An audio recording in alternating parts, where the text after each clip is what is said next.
अस्सलामुअलैकुम जी फ्रेंड्स। आज का जो हमारा टॉपिक है वो है rectangular aperture. Rectangular diffraction at a rectangular slit या diffraction at a rectangular aperture, ये आज का हमारा टॉपिक है। इस पर बात करेंगे। तो आइए स्टार्ट करते हैं अपने टॉपिक को। बिस्मिल्लाहिर्रहमानिर्रहीम सल्लल्लाहु अला मुहम्मद सल्लल्लाहु अलैहि वसल्लम। अच्छा, तीन डायग्राम होती हैं इसमें। सबसे पहले हम जो diffraction at a rectangular slit या diffraction at a rectangular aperture होता है, इसको हम तीन हिस्सों में डिवाइड करते हैं। तीन हिस्सों में डिवाइड करते हैं।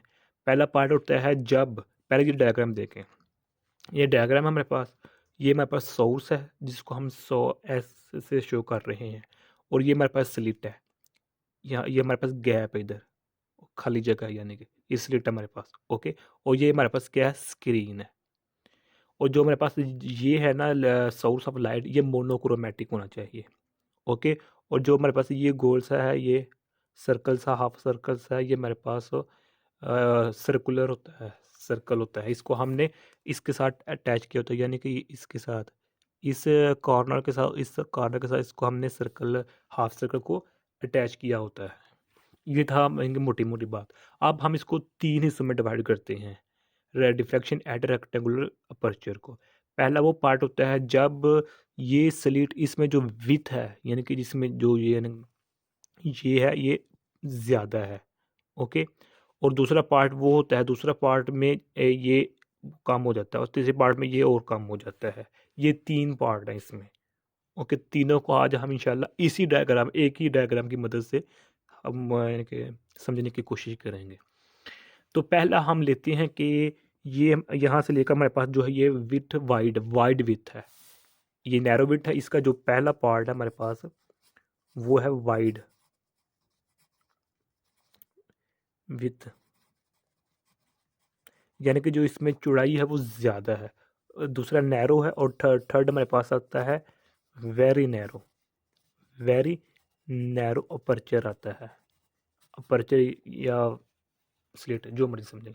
पहला केस हम देखते हैं विथ वाइड विड। इसमें क्या होता है हमारे पास एक्चुअली कि जिसमें चौड़ाई बहुत ज़्यादा होती है, इसमें क्या होता है। तो देखें, ये हमारे पास विड्थ काफ़ी ज़्यादा है, पहला पार्ट है। ओके, जब हम इस सोर्स में से जो है हम एच पी जी निकालेंगे। ओके, हम जब इसमें से एच पी निकालेंगे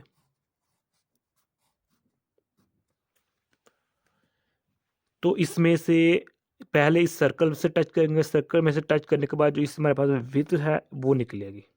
वो निकलने के बाद हम इसको स्क्रीन पर ऑब्जर्व करेंगे। ओके, जब हमारे पास चौड़ाई बहुत ज़्यादा है, यानी कि विड्थ हमारे पास बहुत ज़्यादा है, उस वक़्त पॉइंट पी पर हमें जो एम्पलीट्यूड मिलेगा, जिसे हम कहते हैं इंटेंसिटी, वो मैक्सिमम मिलेगी। ओके, क्यों? क्योंकि जब इसमें विड्थ ज़्यादा है, जिस तरह और जानते हम जिस तरह जानते हैं कि सिंगल एक्सपेरिमेंट में, डबल एक्सपेरिमेंट में और यंग्स डबल एक्सपेरिमेंट में हम देखा था कि जब भी लाइट किसी कॉर्नर से गुजरती है तो वो डिफ्रैक्शन शो करती है, वो डिफ्रैक्शन शो करती है। चूँकि यहाँ विड्थ ज़्यादा है, तो इधर भी जो लाइट यहाँ से गुजरेगी, लाइट के जो एचपीजी होंगे वो यहाँ से गुजरेंगे, तो वो लाइट डिफ्रैक्ट करेगी, लेकिन बहुत कम डिफ्रैक्ट करेगी। यहाँ जो डिफ्रैक्शन पैटर्न होगा वो बहुत कम होगा, होगा लाजमी। क्यों? क्योंकि लाइट की खसूसियत यही है, जब वो किसी इस स्लिट में से या कॉर्नर में से गुजरते तो वो उसके कॉर्नर के इर्द गिर्द थोड़ा सा, यानी कि अपनी लाइन को स्ट्रेट नहीं रहने देती। ये लाइट की प्रॉपर्टी होती है कि वो डिफ्रैक्शन वाला प्रोसेस वहाँ हो लाजमी होता है। तो इधर भी डिफ्रैक्शन वाला प्रोसेस यानी कि होगा, लेकिन इतना ज़्यादा नहीं होगा। तो पहले पार्ट में जब लाइट आएगी तो यहाँ से गुजर जाएगी, तो पॉइंट पी पर जो हमारे पास इंटेंसिटी होगी वो मैक्सिमम होगी, यानी कि एम्पलीट्यूड। जिस तरह हम जानते हैं कि एम्पलीट्यूड का स्क्वायर हो वो हमारे पास इंटेंसिटी होती है। ओके, तो ये यानी कि इधर हमारे पास एम्पलीट्यूड मैक्सिमम ज़्यादा होगा, मैक्सिमम होगा। जब हमारे पास एम्पलीट्यूड मैक्सिमम होगा तो हमारे पास जो इंटेंसिटी होगी वो भी ज़्यादा होगी। ओके हो गया। ये था इनके पहला पार्ट हमारे पास। अब अगर हम इसके सेकंड पार्ट की तरफ जाएं, अच्छा इसमें एक बात वो है, वो आप नोट डाउन कर लीजिएगा कि जो इसमें एच गुजरेंगे, हार्मोनिक पीरियड जोन में से जो गुजरेंगे, उनकी जो एम्पलीट्यूड होगा वो इस तरह होगा। एम्पलीट्यूड, हम एम्पलीट्यूड की बात करने लगे। Okay, A1 negative A2 plus A3 negative A4 and इसी तरह से उनको चलता जाएगा, ये प्लस नेगेटिव AN होगा। ओके, तो अब इस पर एक बात गौर नोट करने वाली है कि जब इस विड्थ में से ये जो हमारे पास लाइन है, इसके ऊपर वाला हिस्सा यहाँ से यहाँ तक और यहाँ से यहाँ तक, यानी कि इस पॉइंट को हम ए कहते हैं, ये वाला पॉइंट है, और ये जो इस कॉर्नर के साथ है स्लिट के, इसको हम पॉइंट बी कहते हैं। ओके, जब बी ओ और ओ बी ये इक्वल डिस्टेंस है, यानी कि इससे ऊपर यहाँ तक और यहाँ इससे इधर इक्वल डिस्टेंस है, इसलिए जितने भी एच पी जोन निकलेंगे इसमें से गुजरेंगे वो इक्वल डिस्टेंस पर निकलेंगे, इक्वल स्पेस पर गुजरेंगे, जिसकी वजह से हमारे पास इंटेंसिटी मैक्सिमम होती है, और इधर जो एम्पलीट्यूड या इंटेंसिटी मिनिमम भी हो सकती है। जी, आप ये भी देख लीजिएगा कि इधर ये नहीं है कि हमेशा इधर जो होगी एम्पलीट्यूड वो मैक्सिमम होगा या इंटेंसिटी मैक्सिमम होगी, इधर मिनिमम भी हो सकती है। मिनिमम कब होगी? जब हमारे पास इस सपोज करते हैं कि हम हमारे पास जो एच पी जोन है वो 10 गुजर रही हैं इस विथ में से, 5 ऊपर में से गुजर गए और 5 इसमें से गुजर गए, तो हमारे पास जो इधर इंटेंसिटी होगी वो मिनिमम होगी। सॉरी सॉरी, मिनिमम ही होगी। यानी कि जब हमारे पास इवन नंबर हो, इवन होंगे ना, 10 हमारे पास, 5 इसमें से गुजरे, 5 इसमें से गुजर गए, क्योंकि इक्वल डिस्टेंस पर है, तो इधर हमारे पास मिनिमम इंटेंसिटी मिलेगी। जब हमारे पास odd number, odd H P zones हों, यानी हमारे पास 11 हैं एच पी जोन्स, तो सपोज करते हैं 6 इसमें से गुजर गए यहाँ से यहाँ तक, और जो 5 है वो यहाँ से लेकर यहाँ से गुजर गए, तो इधर हमारे पास जो इंटेंसिटी होगी, जो एम्पलीट्यूड होगा, वो हमारे पास मैक्सिमम होगा। ओके, ये था पार्ट 1, यानी कि वाइड विथ, कि जो चौड़ाई है वो ज़्यादा है। अब हम बात करते हैं नैरो अपर्चर की या नैरो स्लिट की, कि नैरो में क्या होगा? नैरो में क्या होगा कि इस जो ये विथ है ये हमारे पास कम हो जाती है, यानी कि इस विथ को हम इधर क्लोज कर लेते हैं।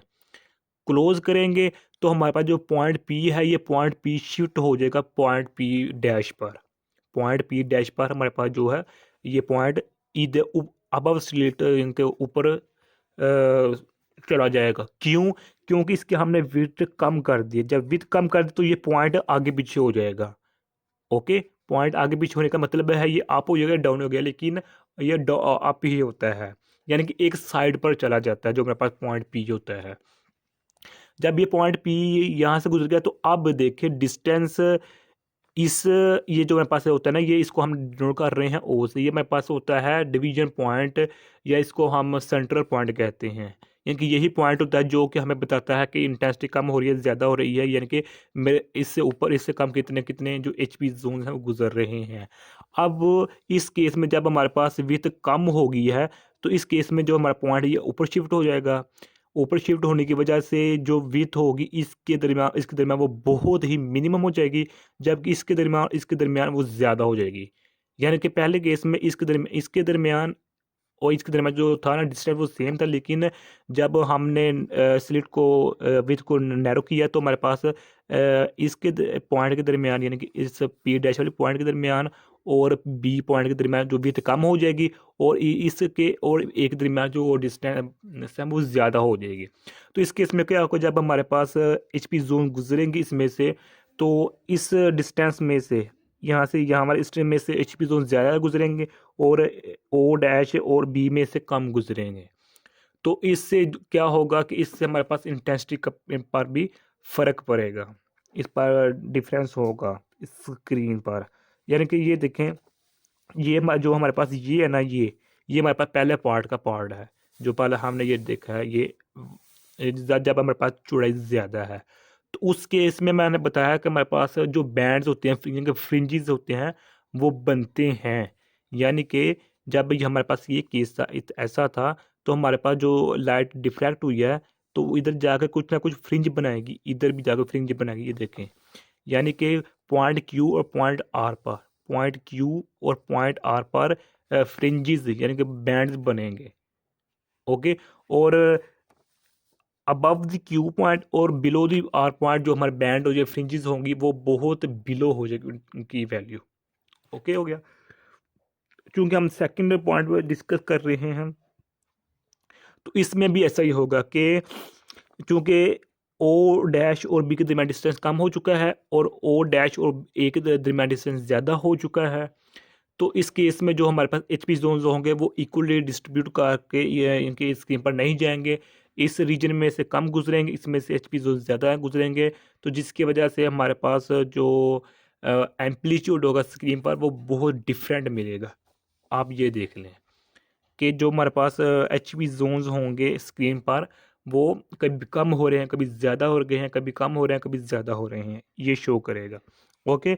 जो हमारे पास ये क्यू पॉइंट और पी आर पॉइंट है, क्यू पॉइंट और आर पॉइंट पर जो हमारे पास बैंड यानी कि फ्रिंजेस है, वो उनकी जो इंटेंसिटी है वो बहुत यानी कि कम हो गई है।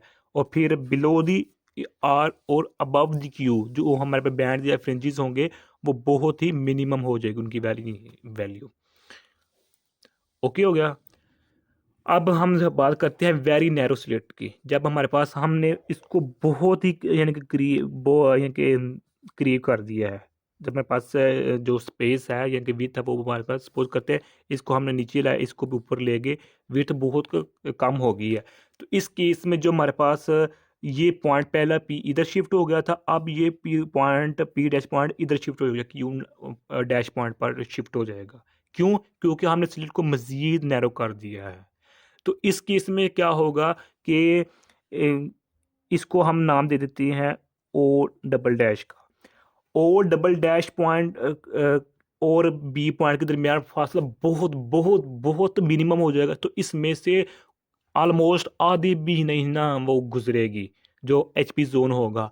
जब गुजरेगी नहीं तो स्क्रीन पर कुछ ही नहीं बनेगा। यानी कि ये देखें, जब हमारे पास हमने वेरी नैरो स्लिट किया हुआ है, तो हमारे पास जो ये है, ये यहाँ से गुजर रही है यहाँ से, जबकि पॉइंट बी ये है। तो ये पॉइंट बी है, जो ये वाला हिस्सा है इसका लाइन का स्लिट का, ये इसको डिफ्लेक्ट कर देगा। चल तू वापस। ओके। तो ये वापस चली जाएगी, यानी कि वापस ये जो डॉटेड लाइन से शो कर रहे हैं, इसका ये मतलब है कि क्यू डैश पॉइंट पर जो मेरे पास फ्रिंज है या बैंड वो नहीं बनेगी। क्यों?